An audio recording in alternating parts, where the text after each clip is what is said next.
4 o'clock. I'd like to call the Isabella County Board of Commissioners work session hybrid meeting to order. Everyone please stand for the Pledge of Allegiance.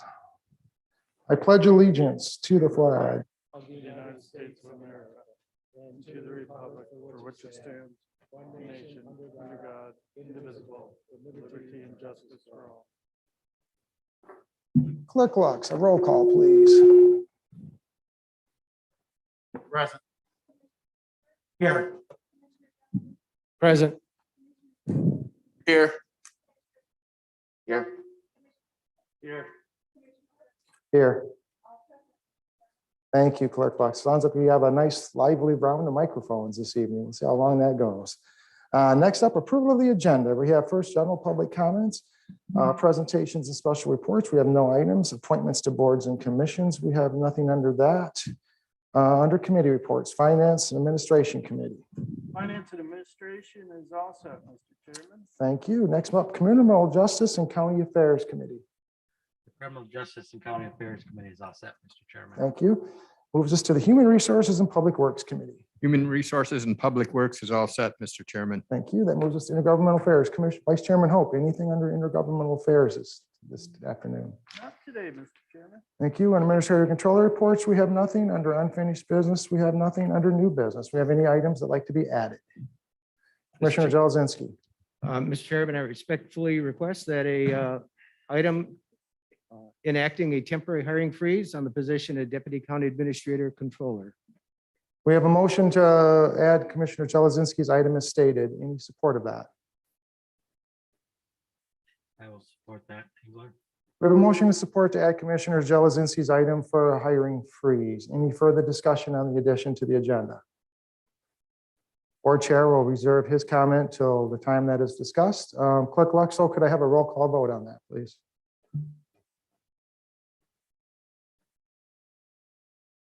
No. No. Yes. Yes. Yes. No. No.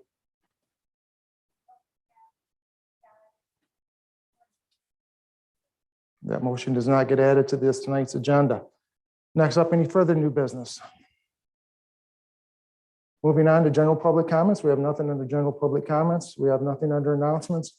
And we have nothing under adjournment. That brings us back to approval of the agenda. Can I get a motion and support for approval of the agenda, please? So moved, Hope. Support, Sway. We got a motion and support to approve the agenda. Any further discussion? Hearing none. All in favor, say aye. Aye. Opposed, the same. We have an agenda. Next brings us up to general public comments. Public comments are limited to 3 minutes. A person can state their name and contact information. We're going to start with the general audience first. I see we have a couple of representatives from Union Township, Brian Milkey, the supervisor, Mark Stuhldreyer, the manager of the township. So, Mark, Brian, did you want to speak? Yep. Seems weird to see you from this end. I'm usually coming in front of you, so. Well, I like to attend more, but sometimes on Wednesdays, it's, as you know, day jobs, night jobs, or. That's right. So.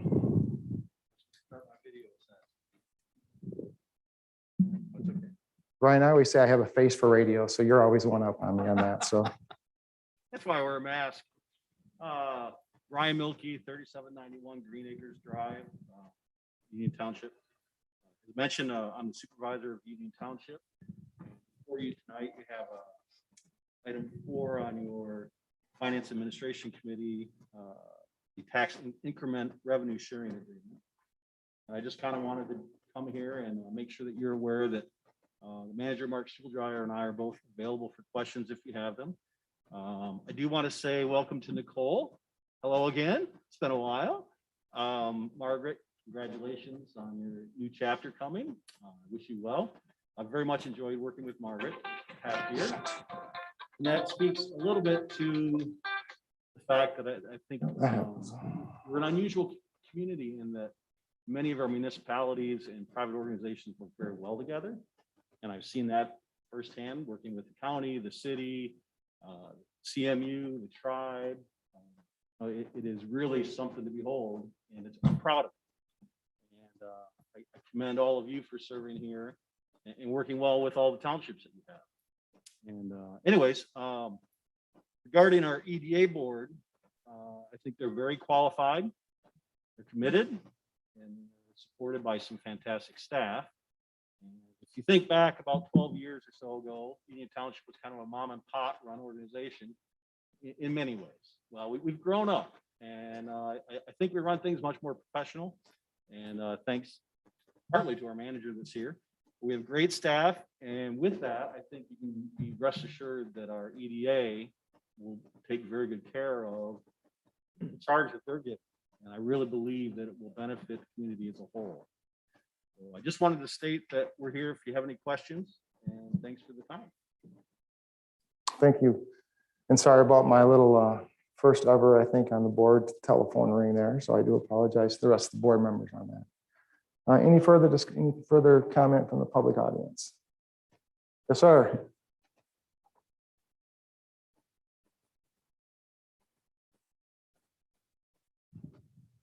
Afternoon. Again, seeing you on this end too is kind of different. So Isn't that something? there we go. I just wanted to express, I was basically at the ground floor when Township was preparing themselves to come forth to you folks with a new contractor proposal. One of the charges that I had personally was to make sure that when I looked at the EDA board, that we brought people in that I felt were going to be accountable and were professional. I think the EDA board is probably as good as it's ever been right now. Kind of following along with township meetings and EDA meetings and seeing the proposal coming forward. I just wanted to express as a resident, as a former member of both the township board and the EDA board, that I think this is a wonderful contract and will be a benefit to both organizations. Thank you. One quick thing, just state your name and your, you don't have to give your, just give your contact info is fine too. Yep, 2270 East Broomfield Road, Mount Pleasant. Thank you. Thank you very much. Good to see you again. All right, anybody else in the audience? Hearing and seeing, now we're close the live component from the audience and gonna go to the virtual side. Nicole, anything on the virtual end? Okay. Well, in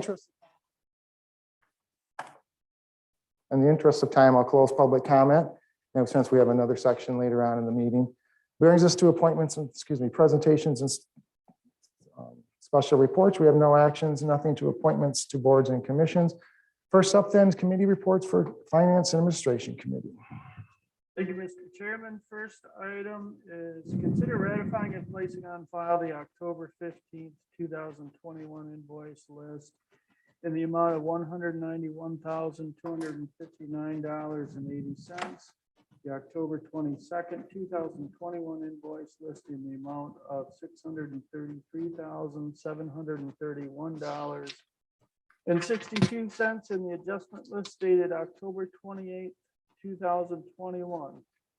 So the first list, the October 10th, we have about $60,000 to Procom. That's our new system for the central dispatch 911 system. And then did a couple other items, America Custodian, September contracted financial services, and then an integrated architecture, August architectural services for the jail, Isabella County Sheriff's Office. And then COVID expenses of $266.54. Next list, October 22nd, the much longer list, and most of that, the majority of it was drain work. And I imagine they're trying to get some stuff done before the end of the year, before the weather gets bad. All of it for Mission Creek drain. About $350,000 worth, about $200,000 of which was excavating work. No COVID expenses on that list. And then the adjustment list, there's the usual stuff, the Gordon Food Service, our DTE Energy that we pay early to avoid late fees. One invoice decreased slightly due to an entry error. And then there's several invoices held for legal for the treasurer's office. I assume those are escrow holdings. But do any commissioners have any questions on those? All right, hearing and seeing none, that item will move forward to tonight's agenda. The second item is consider approving the increase in fee to veterinarians and townships for selling dog licenses from 50 cents to $5 per license sold, or a reasonable fee established by the Board of Commissioners. We have a recommendation from Steve Pickens at the 50-cent level. We had discussion at committee, and we didn't think that would be much of an incentive. And the dollar amounts probably that we're talking about are not that great. So the committee recommendation was to come up to the $5 level. I don't know if, I see Mr. Pickens is here. I don't know if he wishes to say anything on the subject.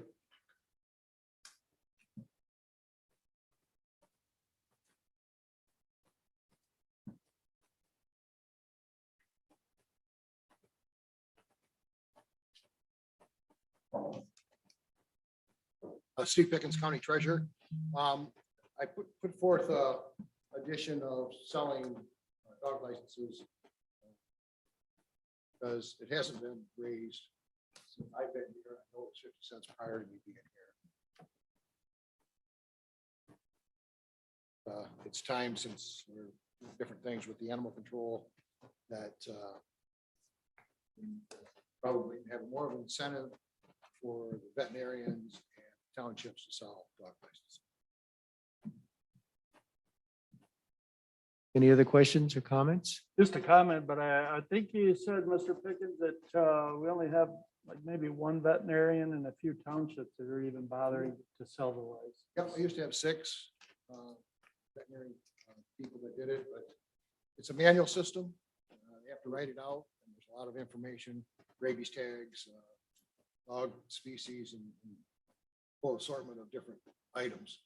And it's a little time consuming, and the rest of them have dropped off. Doc Pohl has been wonderful for us. He dropped out last year, I think because of the COVID issues.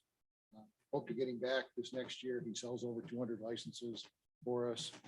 Animal control sells about 700, which I don't think with the new changes that they're going to walk into the sheriff's office and buy a dog license. So that's going to put the onus on the county treasurer's office. And we're selling anywhere from 2,000 to 3,000 licenses a year. Any other questions? We'll move this forward then to tonight's meeting. Okay. Item number 3 is consider approving a buyout of excess PTO hours above 225.5 hours for non-represented employees for calendar year 2021 only as recommended. I remember we did this last year, but you know, with COVID, in people being out, having to quarantine, it adds to it already. Some of the departments were facing some staff shortages.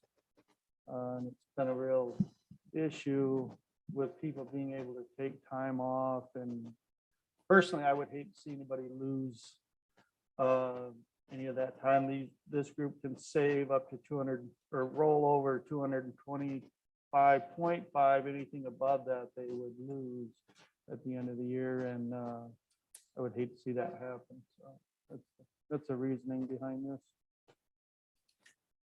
Any questions?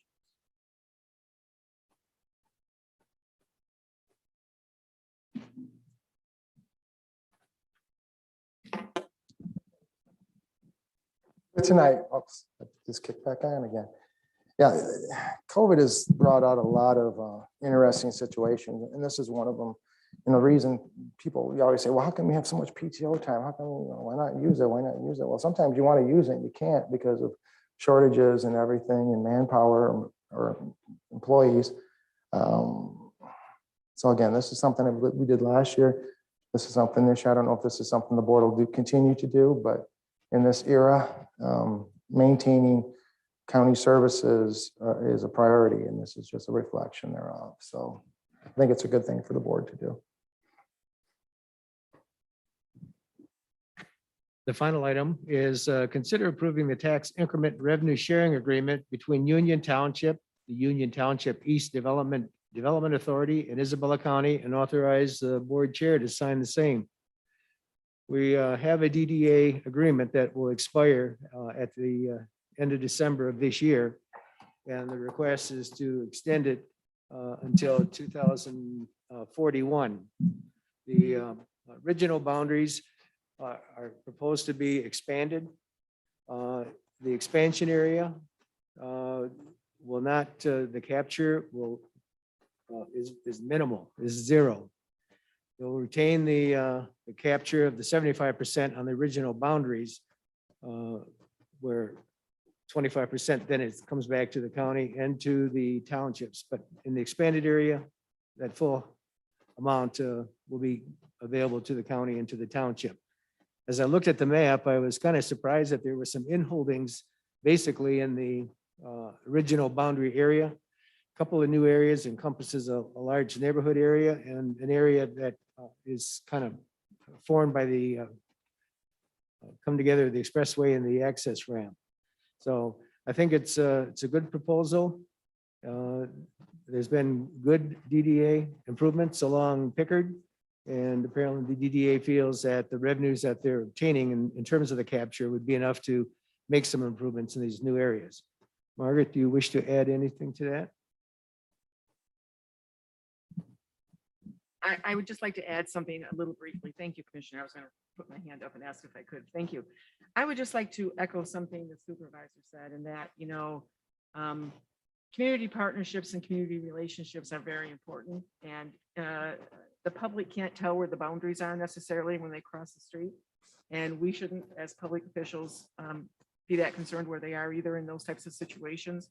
Economic development, what's good for one is good for all. And I've always felt like that. I've always been very involved in economic development organizations locally and regionally. But I want to particularly say, and I'll say this at my last board meeting, I'm sure, about the partnerships and the community partnerships in this area. And they do not happen without people reaching across and making that happen. And so, Nancy Ridley from the city retired as of last week. She has been a fabulous partner. Mark Stuhldreyer is going to be the last person standing amongst the three of us at the end of December after I retire. I'm referring to him as the senior statesman. And I know that he will take the new city manager and our new county administrator controller under his wing and help them out as much as he can. But again, I want to say this, I think I agree with the commissioner. This is a great partnership. It's a great agreement. And I'm really happy to leave this at the county and the township in the end. So thank you very much to the township. I appreciate it very much. This is good for all of us. Any other comments? Yeah, I just like to echo what Margaret said in regards to Union Township. It started this talk back in the summertime on a phone conversation, on a phone call, sitting in a parking lot, Zooming with my phone. That's always interesting. A lot of communication, but positive communication. And that's what community entities do, is you work together. And I think it's just another example of working together. As Margaret said, it's just because your thing ends at one point and it's just across the street, we work together in this community, and it's good. It's good to have it. Everything's a positive as far as I'm concerned on this. We'll move this forward then to tonight's meeting. And that completes the work of the Finance and Administration Committee. Thank you, gentlemen. Next up, Criminal Justice and County Affairs Committee. First up, consider approving the fiscal year 2022 Adult Drug Court Program Contract in the amount of $66,500 and authorize the board clerk to allow the court administrator to utilize DocuSign to sign the contract. We have trial court administrator Carrie Curtis and also Kate Mitchell, the administrator of the adult drug court program, here to explain. Who would like to start? I will. The drug court program is an intensive treatment-based program. All the individuals in the program live in Isabella County. They're over the age of 18 years old. While they're in the program, they're required to come in and see me 3 days a week. They're required to attend outpatient counseling as well as AA for the entire time they're in the program, which is a minimum of 18 months. They do community service. We require that they either work or go to school or doing something to keep themselves busy. Ultimate goal is to have them be substance-free and live productive lives.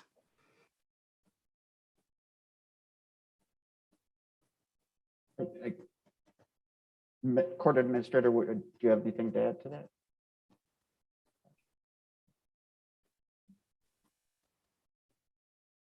Oh, I think your mic is not catching your voice.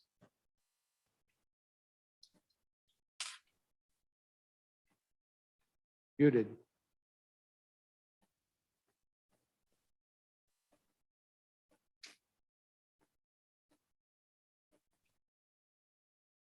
Well, the court administrator is working on that. I can say that the requested amount for the adult court program was $126,672, and the program was awarded $66,500, which is similar to last year's amount.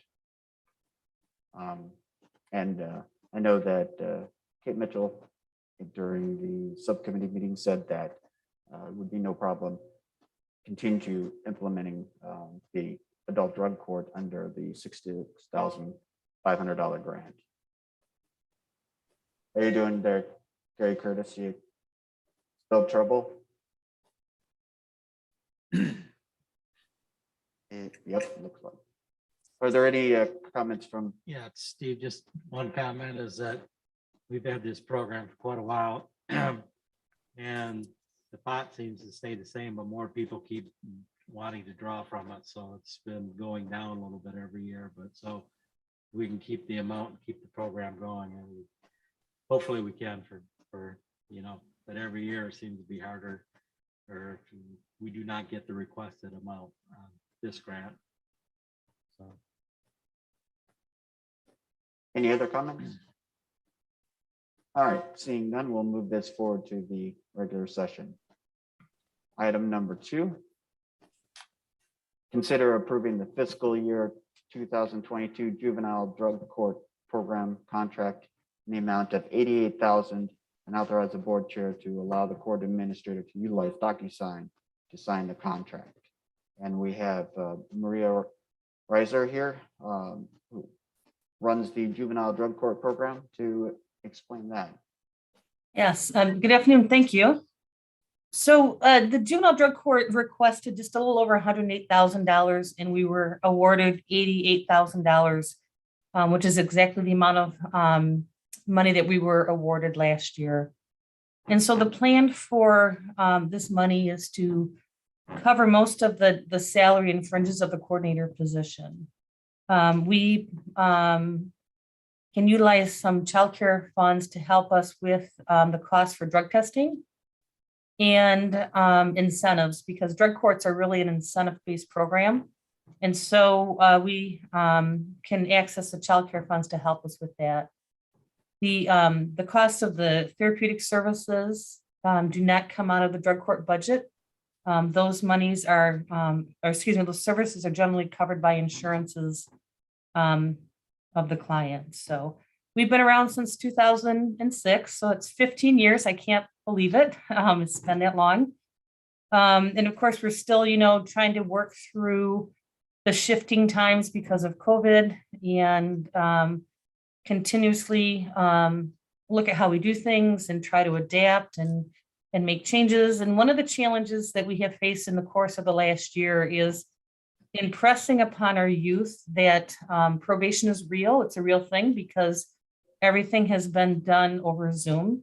And so sometimes it doesn't feel real to them. And so a few months ago, we went back to being able to hold our drug court sessions in person once a month.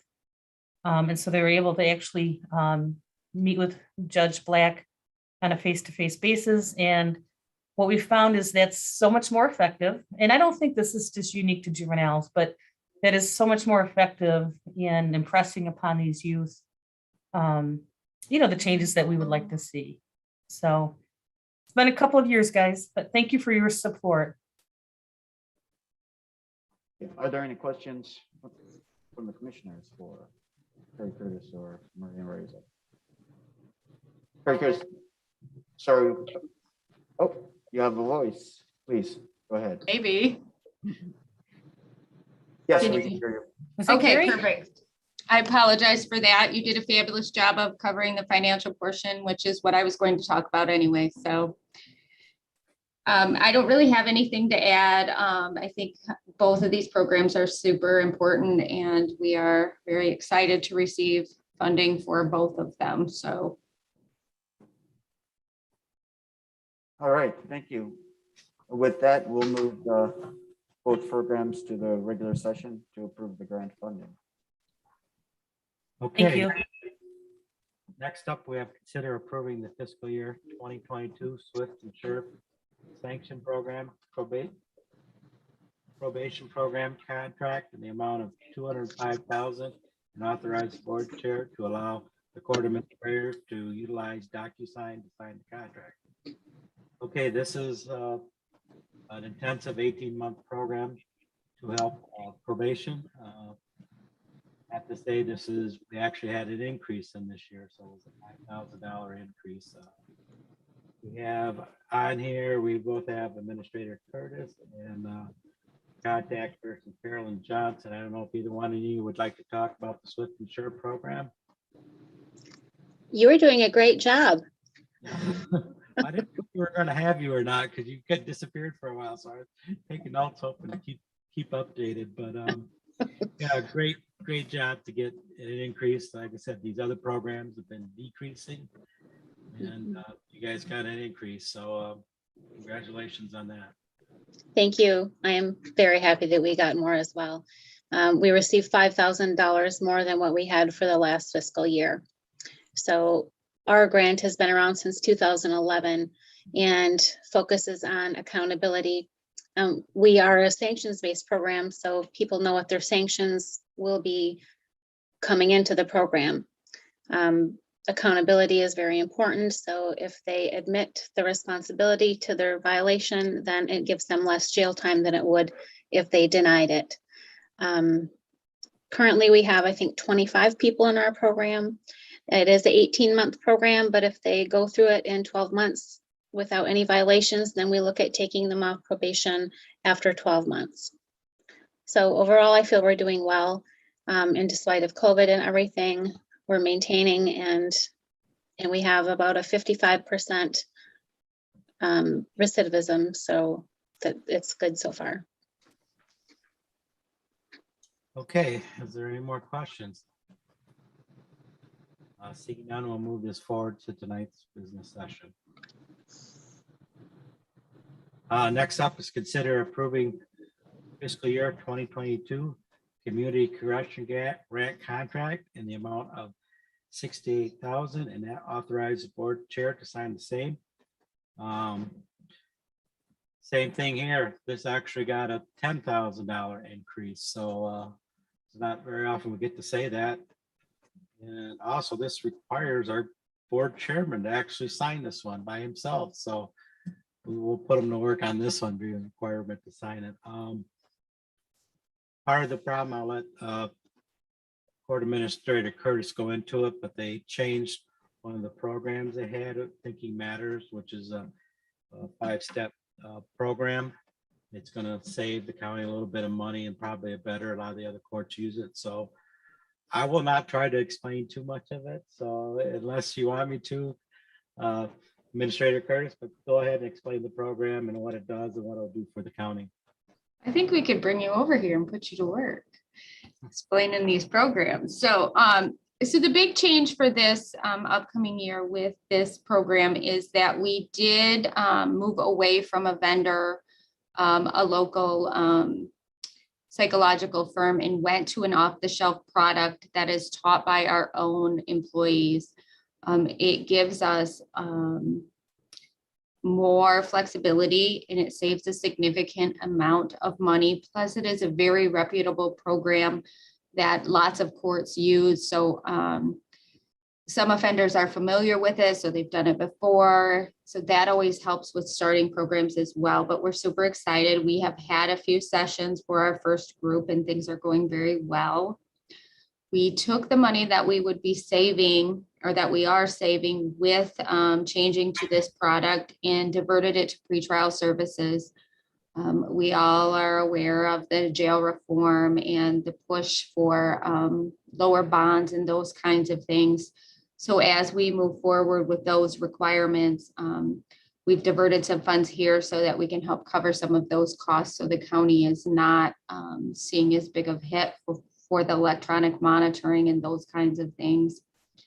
Typically, the offender would have to pay for that, but we see a lot of indigent offenders and people who are required to be monitored or participate in testing, and they simply just do not have the money. So then that becomes the county responsibility. So we've really tried to direct our resources in that area to meet the dual needs of trying to save the county, some expenses, and provide the services that the law now requires that we do. So we're super excited. Okay, is there any more questions? Seeing none, we'll move this forward to tonight's business session. And that completes the work of the Criminal Justice and County Affairs Committee, Mr. Chairman. Thank you, gentlemen. Next up, the Human Resources and Public Works Committee. Thank you, Mr. Chair. Our first and only item is consider approving Region 7 Area Agency on Aging Statement of Budget Allocation and Contractual Agreement Budget Change Number 1, effective September 30th, 2021, and authorize the board chair to sign the same.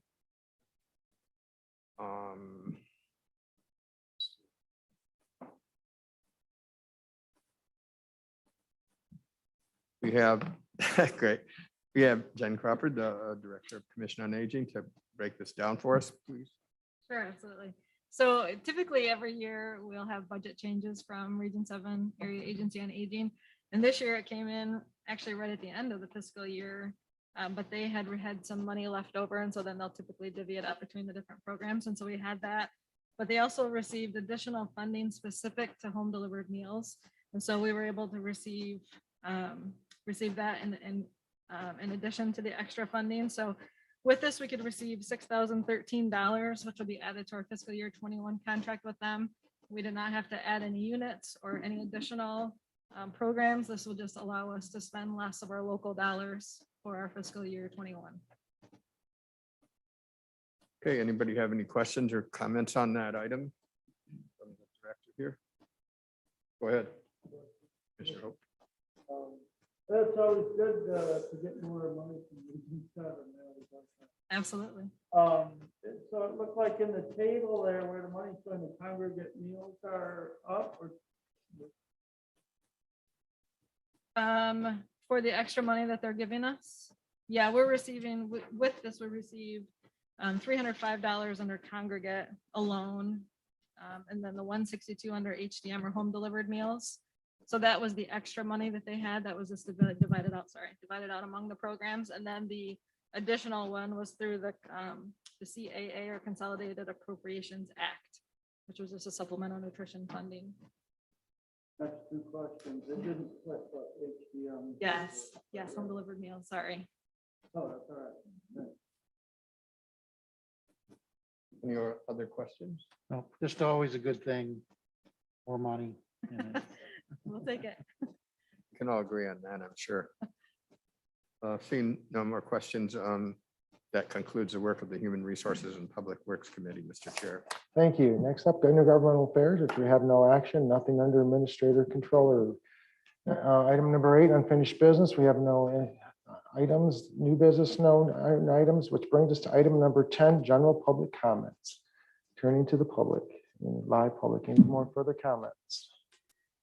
Seeing no one rushing to the podium, I'll turn to the virtual side. Nicole, do we have anybody in the virtual side? All right, I was short on them last time, so I'll wait just a few seconds and let them jump in if somebody wants to. Okay, I'll close public comments, which brings us to announcements. Item number 11, any announcements for commissioners? Commissioner Jalazinski. I attended a meeting last week where it was announced that the animal control officer was reassigned to the sheriff's department. And I'm not sure we ever took any action on that. I know we did take action on extending the contract for hats, which I think is still pending. But I'm thinking probably that should have been something that would have been brought forward to the board for consideration, only because it might impact needed budget amendment. It might impact the classification wage study implementation. I mean, there's all kinds of issues there, but we weren't given that opportunity, and apparently the change has been made. I'll apologize to you for that, Commissioner. I will tell you that's not going to impact any wages or any fringes. The wages and fringes that were already approved in the budget will just be reassigned under the animal control. Just stay with them. The issue is that it's not going to affect the HATS contract. We've been in negotiations with HATS. It's not going to affect that contract. So here's the issue. The issue is that animal control is basically an enforcement activity. They enforce the dog law of 1919 and the animal control ordinance. HATS provides the services for the shelter. They're going to continue to provide the shelter services. The contract that you approved for the extension goes through November 30th. I've been in negotiations with HATS. We're going to be bringing a contract recommendation to the board before the 30th, probably at the next meeting. But this is a really good thing for our animal control officer to be under the direction and control of the sheriff's office. It's going to be good for him. It's going to be good for the public. And the employee who was the administrative assistant there has just shifted over and is now still working as a hybrid, some on site, some off site at the sheriff's office. They, I think, are thrilled to be there. And this is the very good thing. And I'm very grateful to the sheriff. He and I have been talking about this off and on for years. So to me, it was just a shift. There's no difference in the cash. There's no difference in the payment. There's no difference in any policies or procedures. I'll take that back. I'm sure the sheriff will have some procedures he'll want to institute. But this is a real gracious thing that the sheriff has done. So I'm very happy to have this shift made, and it's for the betterment of the community. I think the services will be much better. Thank you for the explanation. It caught me off guard. And somebody would ask me a question. I apologize for that. That's my responsibility that I apology. caught you off guard. So I apologize for that. The other thing, I was reading the Sunday newspaper, and I know it's on the county website about the public hearing. Is that a requirement of the county board take some action in terms of setting up a public hearing? I don't remember taking any action. I may be wrong, but A public hearing for the public hearing USDA for grant. the financing for the county sheriff's office jail facility. That's a requirement of the USDA grant application process. And we're going to have the public hearing at the next Board of Commissioners meeting. But that doesn't require our action I do to not believe so. to set that. Thank you. The final thing is, I guess, I put together I thought a very practical proposal to put the freeze on and to study two positions. They've been around for 6-7 years, and things have changed in the county. A lot of counties do it. There was no risk in doing it, other than if we'd stayed the course, there'd have been expenditure, some time and some effort to look into it. But the potential in terms of savings was, I think, significant, and maybe even potential for increasing the efficiency in administration office. So I'm kind of disappointed it went down on a 4-3 vote, but that's majority rule. So thank you. Any further announcements, Commissioner Sweeney? Today is November 2nd, so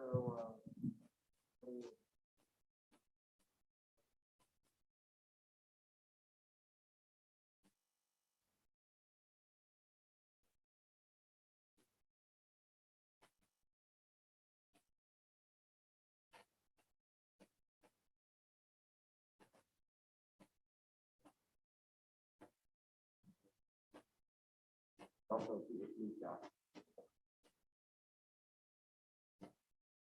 Vice Chairman Hope. Yeah, I sent all the commissioners an email forwarded.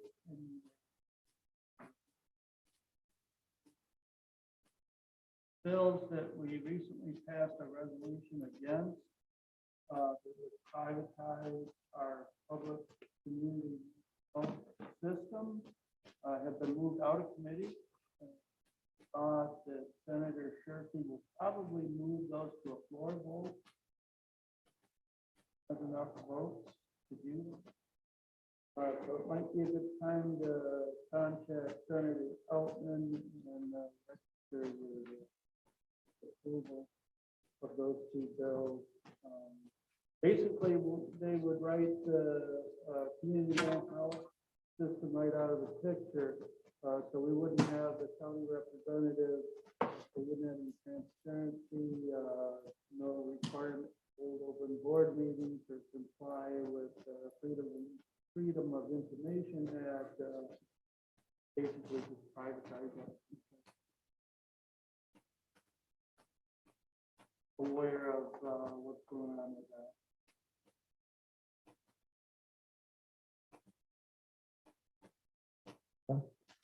Any further commissioners?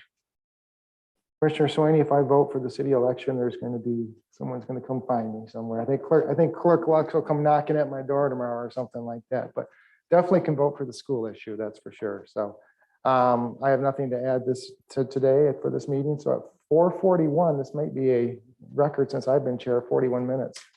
I'm not going to talk anymore. Commissioner Swaney says I talk too much. So 4:41, call of the chair, we're adjourned at 4:41.